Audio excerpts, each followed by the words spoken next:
Hello my dear student, welcome again in my YouTube channel and this is Ankit Tiwari and you are watching me on the platform of Medical Explain. Today we will discuss about the 6th chapter of the biology class 12 where name is molecular basis of inheritance. Before it, if you are new on this channel, so please do subscribe and press the bell icon by which you can easily get the notification of next video. So let's start to talk about this chapter. चलिए बातों को समझने की कोशिश करते हैं, चीज़ों को फील करने की कोशिश करते हैं। तो मेरे प्यारे बच्चों, चैप्टर के नाम से ही लग रहा है मॉलिक्यूलर बेसिस ऑफ इनहेरिटेंस, यानी ऐसा कोई मॉलिक्यूल होता होगा जो कि पेरेंटल कैरेक्टर को कैरी करता होगा ऑफस्प्रिंग के अंदर ले जाने को, और हमारे बॉडी में पेरेंटल कैरेक्टर को ऑफस्प्रिंग में ले जाने के लिए जो कैरी करता है उसका नाम है डीएनए और आरएनए। यानी कुल मिलाकर के अगर हम लोग चर्चा करें तो हमारा जो बात होगा वो डीएनए और आरएनए के इर्द गिर्द ही होने वाला है, ऐसा मॉलिक्यूल जो इनहेरिटेंस के लिए रिस्पॉन्सिबल होता है ना। तो हम बात करेंगे, उससे पहले हम ये जान लें कि ये होता कहाँ है।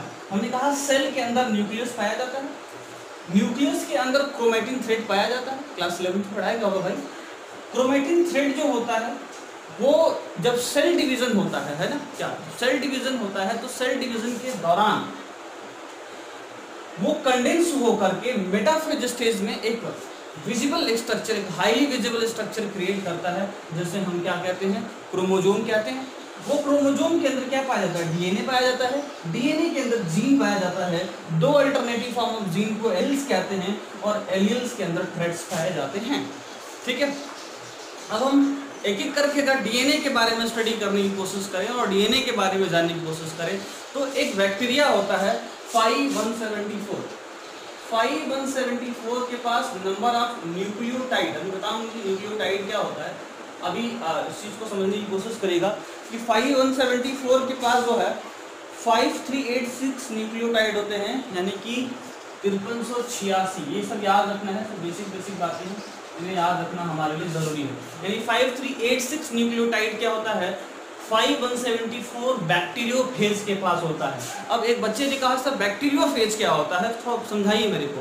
मैंने कहा देखो बेटा, जब वायरस किसी बैक्टीरिया को इन्फेक्ट करता है तो उस पूरे सिस्टम को हम बैक्टीरियोफेज कहते हैं, यानी वायरस इन्फेक्ट द बैक्टीरिया, या कह सकते हो bacteria versus infected by the virus is considered as a bacteriophage. बहुत इजी है, ठीक है, आगे बढ़ते हैं। ठीक, दूसरी बात जो है, जैसे हमारे बैक्टीरियोफेज के अलावा बैक्टीरियोफेज लंबाडा होता है, समझ रहे हैं, बैक्टीरियोफेज लंबाडा होता है जिसमें 48502 बेस पेयर पाए जाते हैं। कितने, 48502 बेस पेयर, 48502 बेस पेयर पाए जाते हैं बैक्टीरियोफेज लंबाडा के पास। सब कभी कभी एक एक नंबर में पूछ लिया जाता है ना, ये सब याद रखिएगा थोड़ा बहुत। फिर तीसरी बात जो है वो पूछा जाता है कि ह्यूमन के अंदर कितना होगा और इसेर्सिया कोलाई के अंदर कितना होगा। तो इसेर्सिया कोलाई के अंदर 4.6 × 10⁶ बेस पेयर होते हैं, है ना, 4.6 × 10⁶ बेस पेयर होते हैं ई कोलाई के अंदर, हाँ। और अगर बात करते हैं ह्यूमन के अंदर, तो इनके अंदर 3.3 × 10⁹ बेस पेयर होते हैं हैप्लॉइड स्टेट में। अगर हम इनको डिप्लॉइड स्टेट में कर दें तो ये हो जाएगा 6.6 × 10⁹ मेरे प्यारे बच्चों, अब आता है कि डीएनए की लेंथ कितनी होती है। हम लोग यहाँ से कैलकुलेट करेंगे तो हमें समझ में आ जाएगा, थोड़ा बहुत मैथमेटिक्स लगाना पड़ेगा हमको। देखो बच्चों, अगर हम डीएनए के हेलिक्स की बात करते हैं तो डीएनए का ये हेलिक्स होता है। डीएनए हमारा जो होता है वो कई तरीके का होता है, समझ रहे हैं कि नहीं, हमारे अंदर डीएनए कई तरह का होता है। अभी बता देंगे कितने तरीके का होता है। उससे पहले अभी हम लोग थोड़ा सा ये देखेंगे कि जो डीएनए का हेलिक्स होता है वो कैसा होता है। चलिए इसको थोड़ा हम बना देते हैं, ठीक है बच्चों। अब देखिए, एक जो है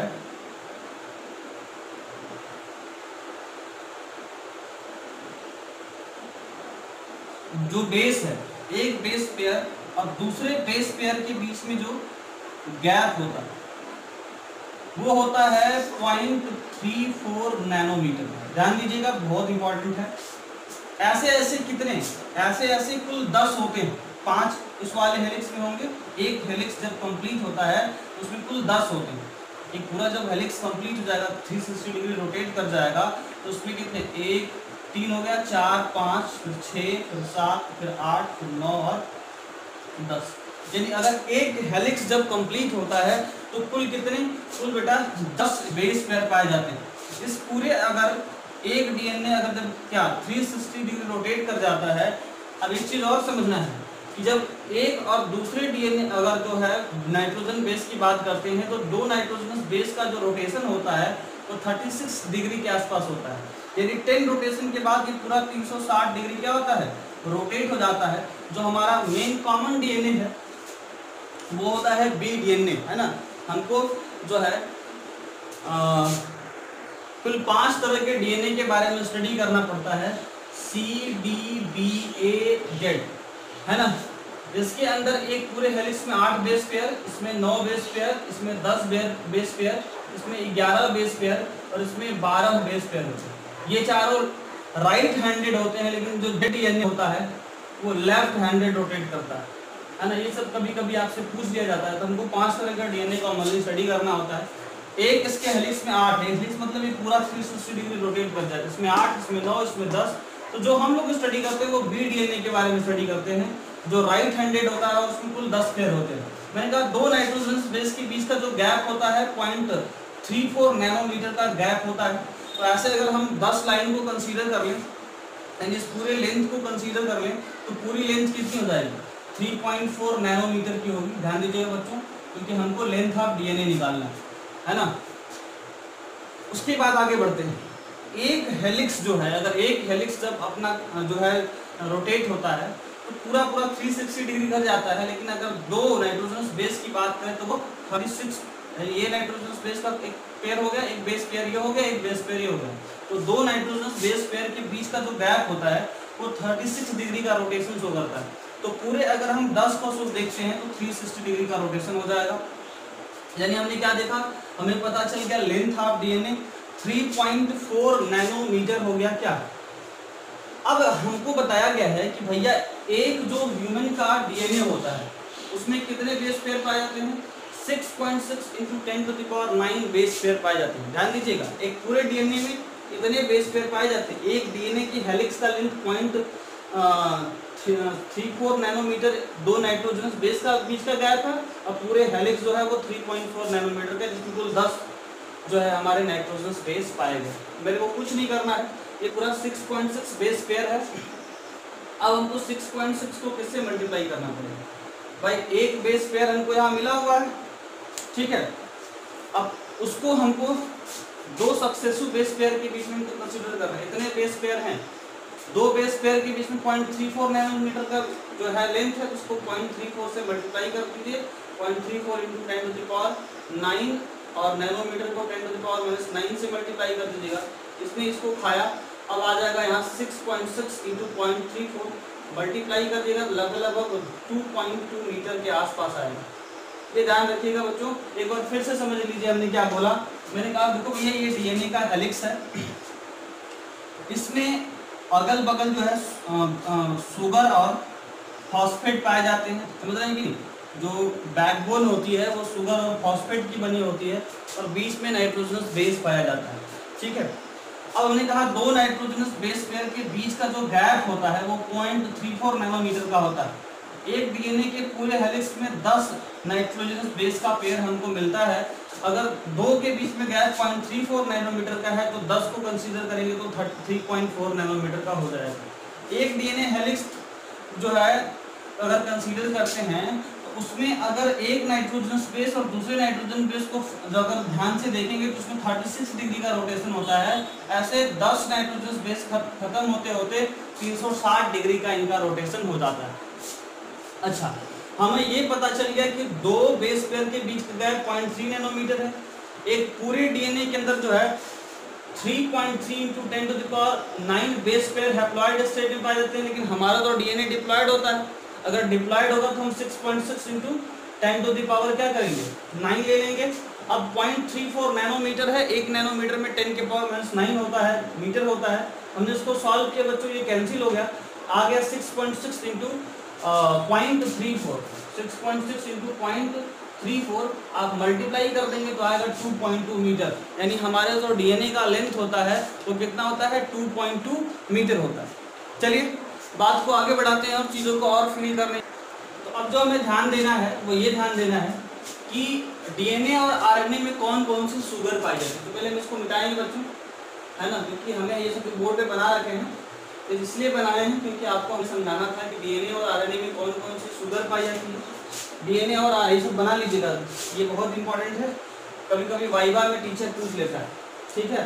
तो अब हम इसको मिटाएंगे और हम सीखेंगे जो है कौन कौन सी शुगर पाई जाती है डीएनए और आरएनए में।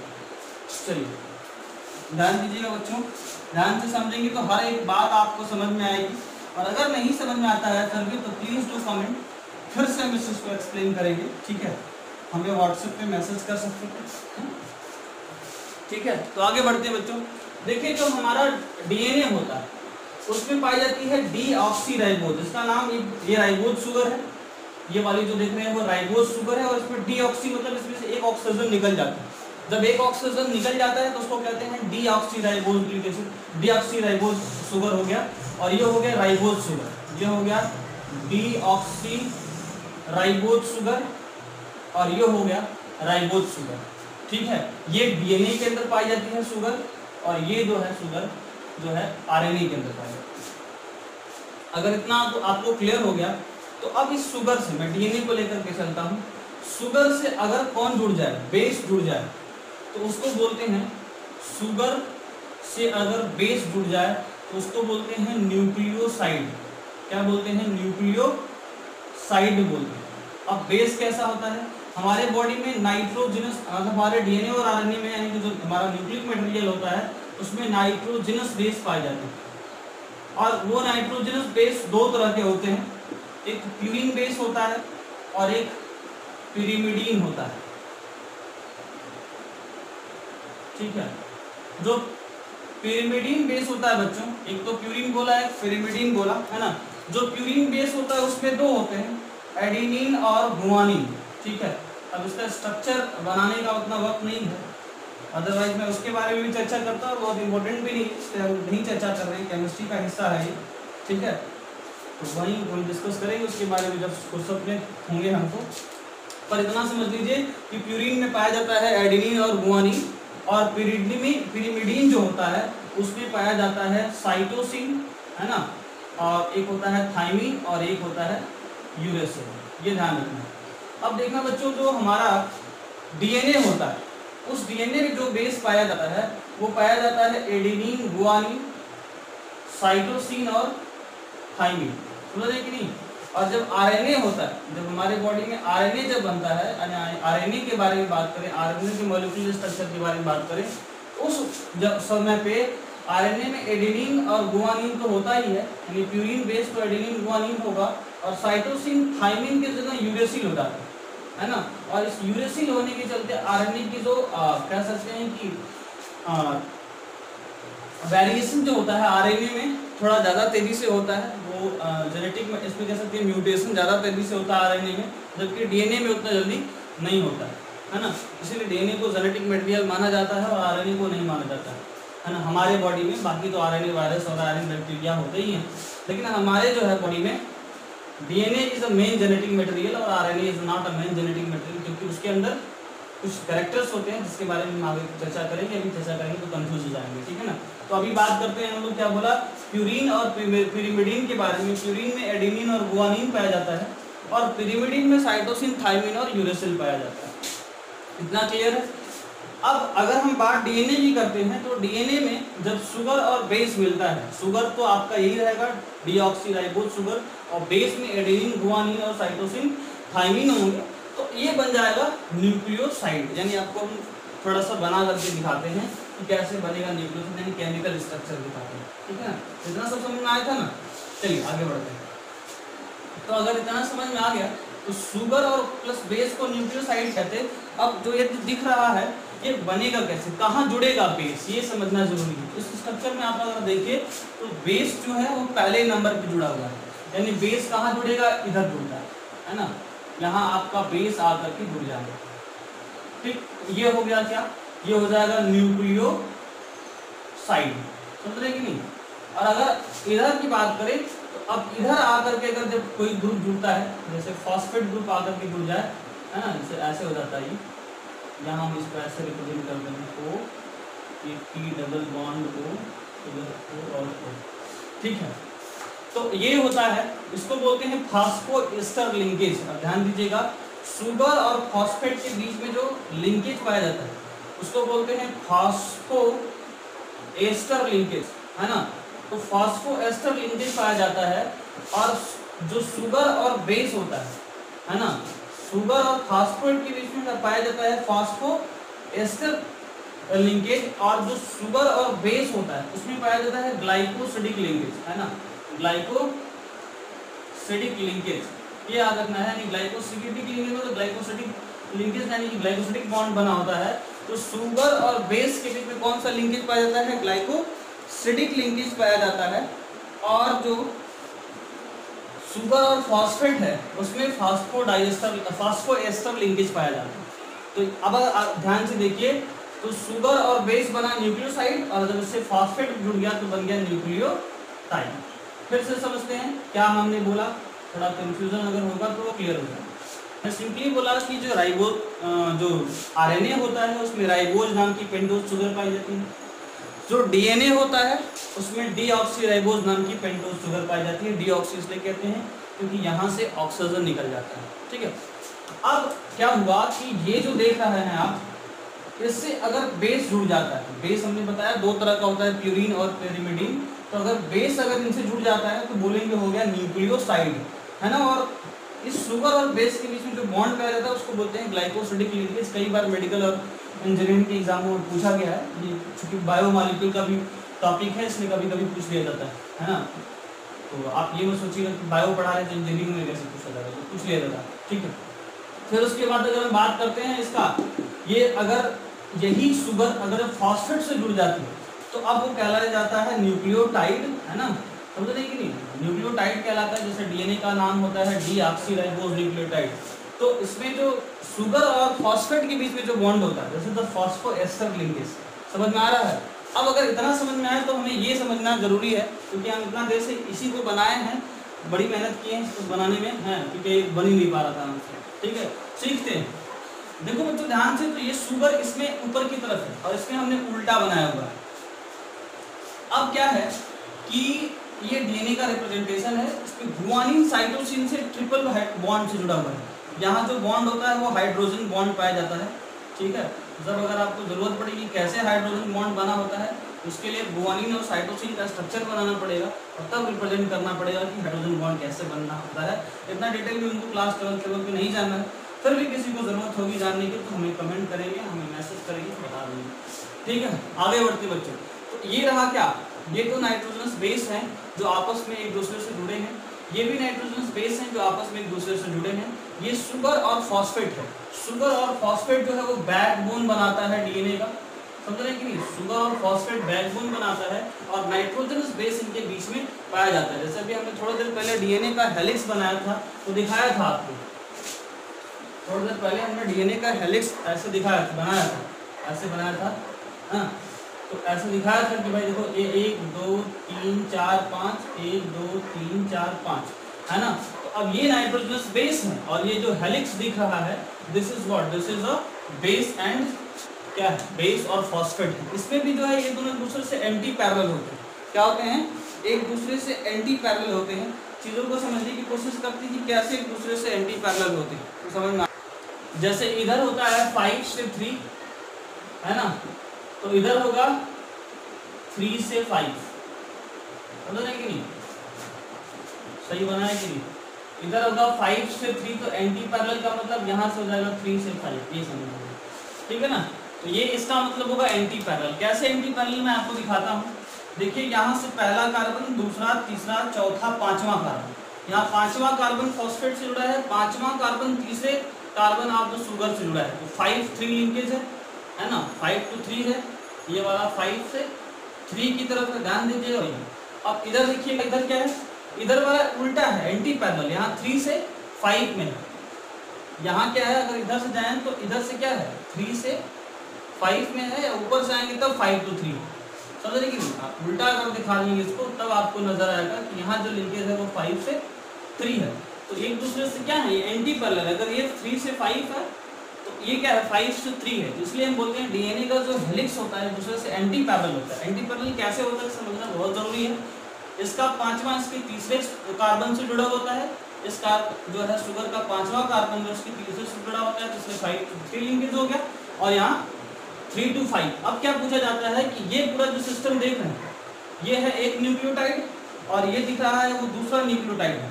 तो दो न्यूक्लियोटाइड जब एक दूसरे से जुड़ते हैं तो कैसे जुड़ते हैं, किस बॉन्ड से जुड़ते हैं, कई बार नीट एग्जाम में पूछा गया है। तो ये जो एक दूसरे से जुड़ते हैं फास्फो डाइस्टर बॉन्ड से। तो ये कई बार पूछा गया कि दो न्यूक्लियोटाइड एक दूसरे से किस बॉन्ड से जुड़ते हैं, तो दो न्यूक्लियोटाइड एक दूसरे से फास्फो डाइएस्टर बॉन्ड से जुड़ते हैं, है ना। जबकि अगर बात करें कि जो नाइट्रोजनस बेस होते हैं एक दूसरे से हाइड्रोजन बॉन्ड से जुड़ते हैं, गुआनिन साइटोसिन के बीच में 3 हाइड्रोजन बॉन्डिंग पाई जाती है और थाइमिन और एडेनिन के बीच में 2 हाइड्रोजन बॉन्ड पाया जाता है। ये आपको दिमाग में सेट करके चलना है बच्चों। तो इतनी बातें क्लियर हो गई, अगर क्लियर हो गई तो हम आगे बढ़ते हैं, ठीक है। चलिए कुछ बातें और कर लेते हैं हम। जैसे कि अगर हम बात करते हैं इस स्ट्रक्चर की, तो हमने बताया था कि ये हो गया शुगर, ये हो गया बेस और ये हो गया फॉस्फेट। ये तीनों मिलकर के न्यूक्लियोटाइड बनाते हैं और दो न्यूक्लियोटाइड के बीच में जो बनने वाला बॉन्ड होता है उसे हम फॉस्फोडाइस्टर बॉन्ड कहते हैं। अब ध्यान ये देना है कि ये जो शुगर है वो शुगर का अगर इस वाले एंड को देखिए, यानी पूरा अगर पॉलीन्यूक्लियोटाइड अगर चेन बन जाता है तो अगर लास्ट वाला एंड देखिएगा तो यहाँ क्या है 3 एंड खाली है ना। यहाँ क्या है 3 एंड खाली है और यहाँ क्या है 5 एंड खाली है फॉस्फेट ग्रुप का। तो इस तरह से जो शुगर का पांचवा एंड होता है, 5th एंड होता है, वो 5 पोलैरिटी को रिप्रेजेंट करता है और अगर ये जो तीसरा एंड होता है वो 3 पोलैरिटी को रिप्रेजेंट करता है। तो 3 to 5 डायरेक्शन इसका हो गया है। अच्छा, इसके अलावा अगर आप यहाँ देखिए तो ये 3 को रिप्रेजेंट कर रहा है और ये वाला 5 को रिप्रेजेंट कर रहा है। तो ये डिसाइड करता है कि जो है पोलैरिटी किधर से किधर की तरफ है। आप किताब में पढ़ेंगे तो लिखा है कि 5 end of ribose sugar are referred to जो 5 एंड ऑफ पॉलीन्यूक्लियोटाइड चेंज, है ना। जो 5 एंड है उसको 5 एंड ऑफ पॉलीन्यूक्लियोटाइड चेन कहते हैं और जो 3 एंड है उसको 3 end of the polynucleotide chain कहते हैं। तो ये चीज आपको दिमाग में रखना है कि हम इसको डिसाइड कैसे करते हैं कि कौन सा 5 से 3 और कौन 3 से 5 है। तो आप यहाँ से देखिए तो ये 5 जो है 3 से 5 है। 3 से 5 इसलिए है क्योंकि इसका जो ये वाला हिस्सा आप देख रहे हैं ये 3 वाला फ्री है और यहाँ क्या है, यहाँ 5 वाला फ्री है। आप अपनी किताब पढ़ेंगे तो उसमें मेंशन किया हुआ है कि जो टर्मिनल इन शुगर का फ्री होता है उससे डिसाइड होता है हमारे पॉलीन्यूक्लियोटाइड का डायरेक्शन, है ना, चेन का डायरेक्शन डिसाइड होता है, ठीक है। अब अगर हम बात को आगे बढ़ाएं और आरएनए के बारे में बात करें तो देखिए बच्चों, इन आरएनए में क्या होता है कि जो दूसरा पोजीशन होता है, जो शुगर का दूसरा पोजीशन होगा, बताया था राइबोज शुगर जो होती है ना, राइबोज शुगर का जो दूसरा पोजीशन होता है, ठीक है, उस दूसरे पोजीशन पे पाया जाता है OH ग्रुप। जैसे OH यहाँ भी पाया जाएगा और H और OH यहाँ भी पाया जाएगा और यहाँ ऊपर जो है OH है और यहाँ H है और यहाँ जो है H है और यहाँ CH2OH है। समझ रहे कि नहीं? तो कहने का सेंस क्या है कि यहाँ जो है OH ग्रुप पाया जाता है और इस OH ग्रुप पाए जाने के चलते इस जो आरएनए की जो स्टेबिलिटी होती है वो डीएनए से थोड़ा कम हो जाती है, ठीक है। इसके अलावा जो डीएनए होता है उसमें जो नाइट्रोजनस बेस होते हैं, प्यूरिन में एडेनिन और गुआनिन पाया जाता है। समझ रहे कि नहीं? डीएनए में एडेनिन और गुआनिन पाया जाता है और अगर आरएनए की जब बात करते हैं ये प्यूरिन बेस हो गया और पिरिमिडीन जो होता है एडेनिन और साइटोसिन और थाइमिन पाया जाता है डीएनए के अंदर। लेकिन वही आरएनए की जब बारे में बात करेंगे तो वहां प्यूरिन बेस के फॉर्म में एडेनिन गुआनिन तो पाया जाएगा और जो पिरिमिडीन बेस है वहां साइटोसिन के साथ साथ यूरेसिल पाया जाता है और यूरेसिल जो होता है वो तो पाया ही जाता है। दूसरी चीज एक और बात समझना है कि जो थाइमिन है इसका दूसरा नाम होता है 5-मेथाइल यूरेसिल, है ना। आप अगर पढ़ेंगे तो लिखा होगा आपकी किताब में कि five methyl uracil is another name of thymine, है ना। तो आप इसको भी समझ सकते हैं कि जो थाइमिन होता है इसका दूसरा नाम होता है 5-मेथाइल यूरेसिल, ठीक है। कुल मिलाकर के समझना ये था कि भैया डीएनए में प्यूरिन बेस में एडेनिन और गुआनिन पाया जाता है और पिरिमिडिन में साइटोसिन और थाइमिन पाया जाता है, और आरएनए में एडेनिन और गुआनिन पाया जाता है प्यूरिन में, और पिरिमिडिन में पाया जाता है साइटोसिन और यूरेसिल। अब एक टर्म आता है कॉम्प्लीमेंट्री का मतलब क्या होता है? कॉम्प्लीमेंट्री का मतलब यहाँ समझिएगा, थोड़ा सा ध्यान दीजिएगा। एडेनिन के साथ थाइमिन जुड़ता है डबल बॉन्ड से, है ना, अभी मेंशन कर देंगे, और गुआनिन के साथ साइटोसिन जुड़ता है ट्रिपल बॉन्ड से।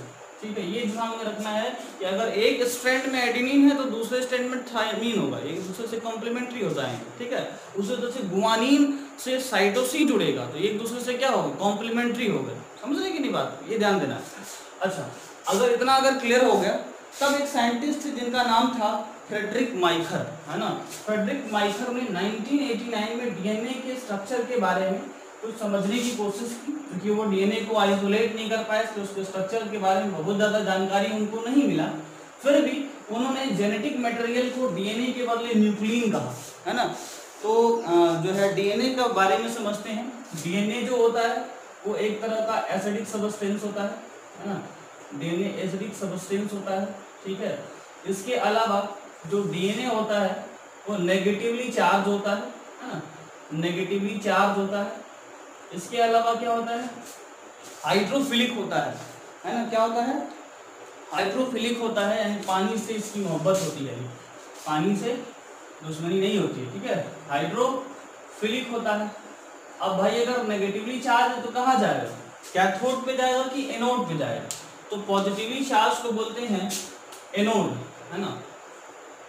पॉजिटिव चार्ज को क्या बोलते हैं, पॉजिटिव चार्ज इलेक्ट्रोड को एनोड बोलते हैं, है ना। यानी कि जिस पे एनायन जाता है उसको एनोड बोलते हैं, और जिस पे केटायन जाता है उसको हम कैथोड बोलते हैं।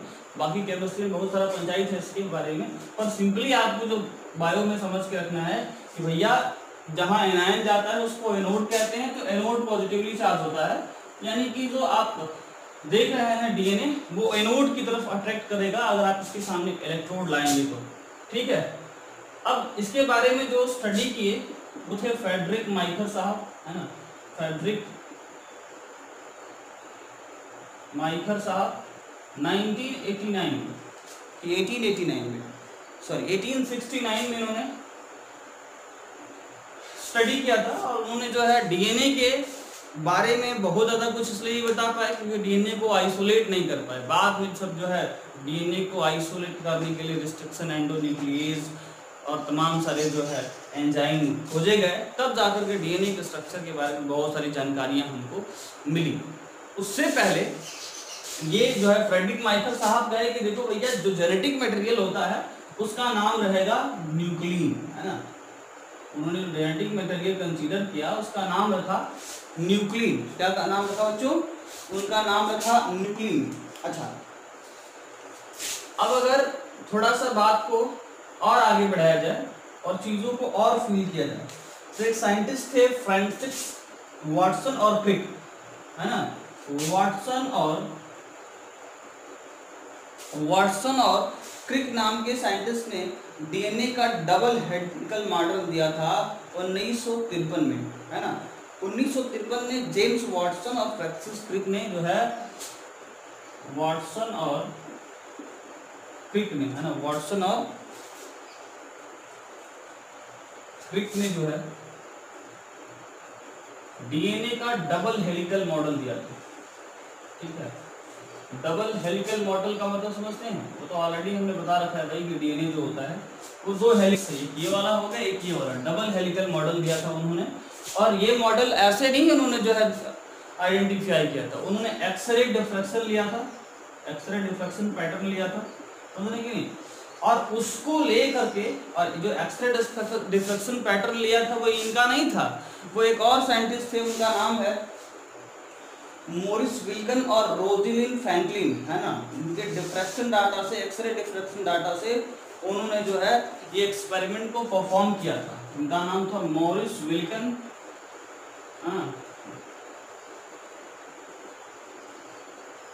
और एक थे रोजेलिन फ्रैंकलिन, ठीक है बच्चों, स्पेलिंग चेक कर लीजिएगा एक बार। ठीक है, तो वाटसन और क्रिक ने डीएनए डबल हेलिकल मॉडल लिया और इस मॉडल को समझने के लिए उन्होंने एक्सरे डिफ्रैक्शन डाटा। अब डिफ्रैक्शन आप जानते होंगे, नहीं जानते होंगे तो फिजिक्स में क्लास 12 में पढ़ाया जाता है कि bending of light toward the corner को डिफ्रैक्शन कहते हैं। तो वही चीज समझना है यहाँ कि एक्सरे डिफ्रैक्शन डाटा जो होता है उस चीज को उन्होंने लिया है ना, और उसको लेकर के मॉरिस विल्किंस और रोजालिंड फ्रैंकलिन ने जो है एक्सपेरिमेंट किया, और एक्सपेरिमेंट करके कहा कि डीएनए जो है वो डबल हेलिकल होता है। बट बात यहीं तक नहीं रुकती है, डीएनए को और अच्छे से समझने के लिए एक साइंटिस्ट आए जिनका नाम था इरविन चारगाफ। उनका नाम क्या था? इरविन चारगाफ। चारागाह नहीं भैया, चारगाफ। इरविन चारगाफ साहब बहुत अच्छी बात करें, बहुत इंपॉर्टेंट है, नीट 2017 में क्वेश्चन भी पूछा गया है। क्या कहा उन्होंने, हम आपको समझाने की कोशिश करते हैं। मुझे पूरा भरोसा और यकीन है कि आप लोग हमारी बातों को समझने की कोशिश करेंगे। तो देखो मेरे प्यारे प्यारे छोटे छोटे बहादुर बच्चों, अगर बात को और महसूस किया जाए तो इरविन चारगाफ साहब ने कहा कि देखो भाई, पहले तो हम जो कहने जा रहे हैं वो सिर्फ और सिर्फ डीएनए के लिए वैलिड होता है। क्वेश्चन में यही था कि जो इरविन चारगाफ का रूल है वो किसके लिए वैलिड है, डीएनए के लिए कि आरएनए के लिए? साहब डीएनए के लिए वैलिड है, आरएनए के लिए वैलिड नहीं होता है, ठीक है ना, ये ध्यान रखिएगा। तो अब आगे बढ़ते हैं। उन्होंने कहा कि देखो भाई, जितना अमाउंट में एडेनिन होता है, समझ कि नहीं, उतना अमाउंट में थाइमिन होता है, और जितना अमाउंट में गुआनिन होगा उतने ही अमाउंट में साइटोसिन होगा। क्लियर? यानी अगर मान लीजिए कि आपके डीएनए के अंदर 0.2 पिकोग्राम क्या है, एडेनिन है ना, या मान लीजिए 20% एडेनिन है, तो 20% एडेनिन है तो 20% थाइमिन भी होगा, और अगर 20% एडेनिन और 20% थाइमिन है तो 30% गुआनिन और 30% साइटोसिन भी होगा। समझ रहे हैं कि नहीं? ऐसा समझना बहुत जरूरी है कि भाई अगर एडेनिन जितना होगा उतना ही थाइमिन होता है, जितना एडेनिन का अमाउंट होगा उतना ही थाइमिन का अमाउंट होगा, और जितना गुआनिन का अमाउंट होगा उतना साइटोसिन का अमाउंट होगा। अब एक चीज और ध्यान देना है कि आप अगर एडेनिन को और अगर गुआनिन को ऐड करेंगे तो 50% होगा, यानी एडेनिन प्लस गुआनिन और साइटोसिन थाइमिन का जो कंट्रीब्यूशन होता है, उनका जो सम होता है वो एक दूसरे के बराबर होता है। इस चीज को ध्यान रखिएगा। कभी भी आप अगर इस चीज को समझने की कोशिश करिएगा तो हमेशा एडेनिन गुआनिन साइटोसिन थाइमिन के क्या होता है, बराबर होता है। ये चीज आप ध्यान रखिएगा कि प्यूरिन बेस पिरिमिडीन बेस के बराबर होता है। दूसरी बात उन्होंने कहा कि एडेनिन प्लस थाइमिन और गुआनिन प्लस साइटोसिन का जो रेशियो होता है वो कांस्टेंट होता है। ह्यूमन के लिए 1 माना जाता है, ठीक है, कांस्टेंट होता है, और हमारे किताब में जो कहा गया है कांस्टेंट इक्वल टू 1 लिखा गया है, बट इक्वल टू 1 होता नहीं। आगे बढ़िएगा बच्चों, थोड़ा समझिएगा। कांस्टेंट होता है पर ह्यूमन के लिए 1 माना जाता है, पर अलग अलग लिविंग ऑर्गेनिज्म के अंदर ये जो आप जो देख रहे हैं ये वैरी करता है ना। ये जो आप एडेनिन प्लस थाइमिन और गुआनिन और साइटोसिन का जो रेशियो देख रहे हैं वो 1 से कम हो सकता है, 1 से ज्यादा हो सकता है, 1.2, 1.3, 1.4 हो सकता है। कंफ्यूज नहीं होना है, यानी कि आपको 2 बातें समझनी है कि प्यूरिन बेस का जो कंपोजिशन होता है वो पिरिमिडीन बेस के कंपोजिशन के बराबर होता है, और दूसरी जो सबसे महत्वपूर्ण बात है जो हमें समझना जरूरी है वो ये है कि एडेनिन प्लस थाइमिन और गुआनिन प्लस साइटोसिन का जो रेशियो होता है वो कांस्टेंट होता है। ठीक है, बात को और आगे बढ़ाते हैं और चीजों को फील करने की कोशिश करते हैं। तो अब हमें जो दिया हुआ है वो साइलेंट फीचर ऑफ डीएनए के बारे में स्टडी करना है। डीएनए का क्या साइलेंट फीचर है? तो डीएनए का साइलेंट फीचर हम ऑलरेडी बता रखे हैं, फिर भी एक बार हम आपको बता देते हैं। हमने कहा देखो भाई, जो डीएनए का हेलिक्स होता है वो कुल 2 पार्ट में बना होता है। अगर ये 5 है तो ये 3 होगा, और अगर ये 5 है तो ये 3 होगा। ठीक है, एक दूसरे से एंटी पैरेलल होते हैं। ये चीज समझ में आ गया। अब इसमें नाइट्रोजनस बेस एक पहली बात है। दूसरी बात कहा कि जो नाइट्रोजनस बेस होते हैं वो कुछ ऐसे जुड़े होते हैं कि मान लीजिए यहाँ अगर एडेनिन है तो यहाँ पाया जाएगा थाइमिन, और एडेनिन और थाइमिन एक दूसरे से 2 हाइड्रोजन बॉन्ड से जुड़ेंगे, एक नाइट्रोजनस बेस का पेयर बनके तैयार होता है। ये 2 हेलिक्स होते हैं, ध्यान रखिए। दूसरा मान लीजिए गुआनिन इधर है तो साइटोसिन होगा इधर, गुआनिन इधर तो साइटोसिन इधर होगा। क्लियर है? ये बात आप दिमाग में रख के चलिएगा। ठीक है। अच्छा, कभी कभी एक चीज और पूछ लिया जाता है कि जैसे मान लीजिए कि कितने हाइड्रोजन बॉन्ड एक पूरे डीएनए हेलिक्स में पाए जाते हैं, तो थोड़ा समझना जरूरी है। कभी कभी एक अच्छे एग्जाम में जैसे एलन अपना टेस्ट लेता है तो उसमें या फिर थोड़ा हाई फाई जो एग्जाम होता है उसमें कभी कभी पूछ लिया जाता है, ध्यान दीजिएगा तो आपको समझ में आएगा। अभी जो गुआनिन और साइटोसिन का जो पेयर होता है वो 6 होता है, और एडेनिन और थाइमिन का जो पेयर होता है वो 4 होता है। तो 6 3 18 और 4 दूनी 8, 18 आप 26 यानी 26 हाइड्रोजन बॉन्ड हो सकते हैं। 26 हाइड्रोजन बॉन्ड एक डीएनए के हेलिक्स में हो सकते हैं, जिसको ध्यान में रखिएगा। यानी गुआनिन और साइटोसिन के 6 बेस पेयर और एडेनिन और थाइमिन के 4 बेस पेयर होते हैं। तो कुल कितने हो जाएंगे बच्चों? कुल आपके 26 जो है क्या है 26 हाइड्रोजन बॉन्ड आपको मिल जाएंगे। ये आपको ध्यान में रखना। आपको ये भी पूछा जा सकता है एक डीएनए हेलिक्स में कितने हाइड्रोजन बॉन्ड कंसीडर होंगे, तो इसको आप अच्छे से समझ लीजिएगा कि 6 3 18 और 4 दूनी 8, 26 बनेंगे। ठीक है, आगे बढ़ता हूँ। अब जैसे क्वेश्चन पूछा गया था कि find the number of DNA, find the number of DNA, find the number of hydrogen bond into the 2 helix of DNA. समझ रहे कि नहीं? Find the number of hydrogen bond in 2 helix of DNA. तो बहुत आसान है, 2 को 26 से मल्टीप्लाई कर दीजिएगा तो क्या आ जाएगा 52 आ जाएगा, यानी 52 आ जाएगा। तो कभी कभी ये भी आपसे पूछ लिया जाता है, तो इस चीज़ का आपको दिमाग में रखिएगा। हमने एक वर्ड बताया कि एक दूसरे से एंटी पैरेलल होते हैं, दोनों जो इनका स्ट्रेन होता है एक दूसरे से एंटी पैरेलल होता है। फिर ये समझना है कि एडेनिन थाइमिन के साथ, गुआनिन साइटोसिन के साथ डबल बॉन्ड और ट्रिपल बॉन्ड से जुड़ता है।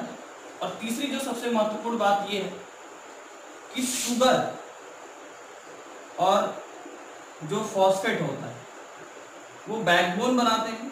समझ रहे कि नहीं? आपको हम उससे पहले स्ट्रक्चर दिखाए थे कि शुगर और फॉस्फेट बैकबोन बनाता है और बीच में नाइट्रोजन बेस क्या होते हैं, डिस्ट्रीब्यूटेड होते हैं। इसके अलावा हमने एक बात और आपको बता रखी है, ठीक है, फिर भी बता देता हूँ कि जो नाइट्रोजनस बेस होते हैं, जैसे कि देखो अगर हम डीएनए के बारे में बात करते हैं तो क्या होता है समझिए।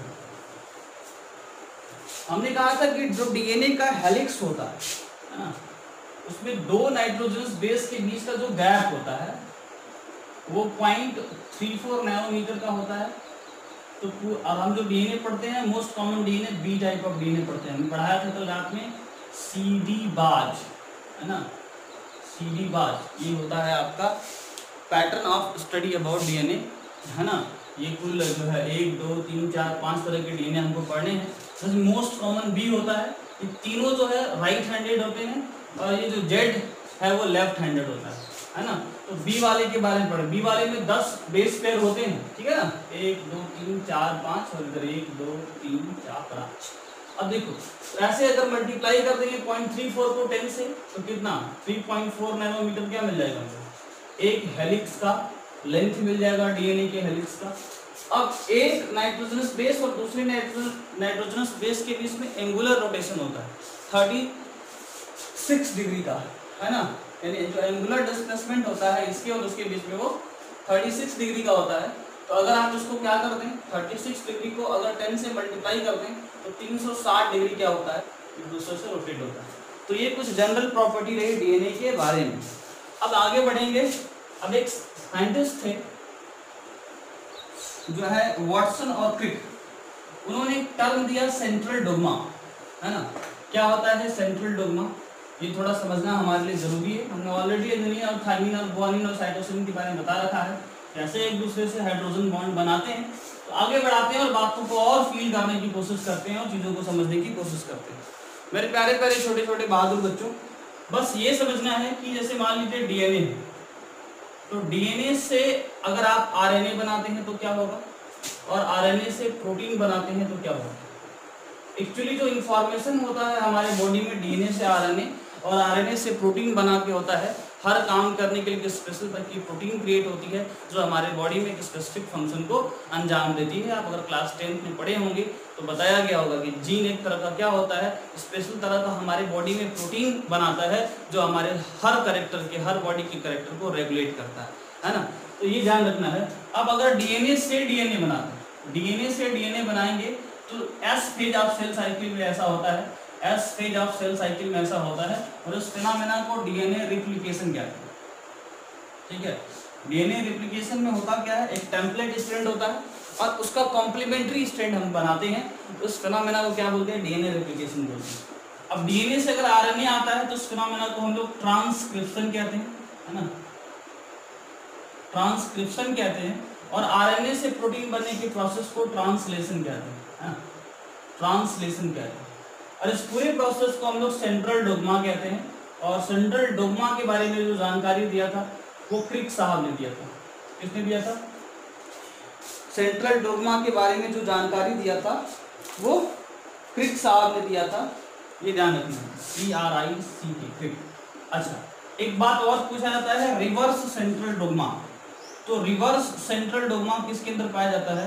रेट्रोवायरस के अंदर पाया जाता है। रेट्रोवायरस जो होता है, यानी कि जो एड्स को काज करने वाला जो वायरस होता है ना, वो उसके अंदर पाया जाता है, जो आरएनए से डीएनए बनाता है। होता तो है आरएनए वायरस, लेकिन रिप्लिकेट होकर के डीएनए बना लेता है और इस तरह से हमें नुकसान पहुंचाता है। तो ध्यान रखिएगा, एक होता है रिवर्स सेंट्रल डोग्मा, जिसके बारे में स्टडी किए थे साइंटिस्ट टेमीन और बाल्टी मूर ने। तो मेरे प्यारे बच्चों, आज की इस वीडियो में इतना ही। फिर मिलते हैं एक नई शुरुआत, नई दिशा और नए जोशो जुनून के साथ अगले वीडियो में। तब तक के लिए धन्यवाद, टाटा, बाय बाय, प्रणाम।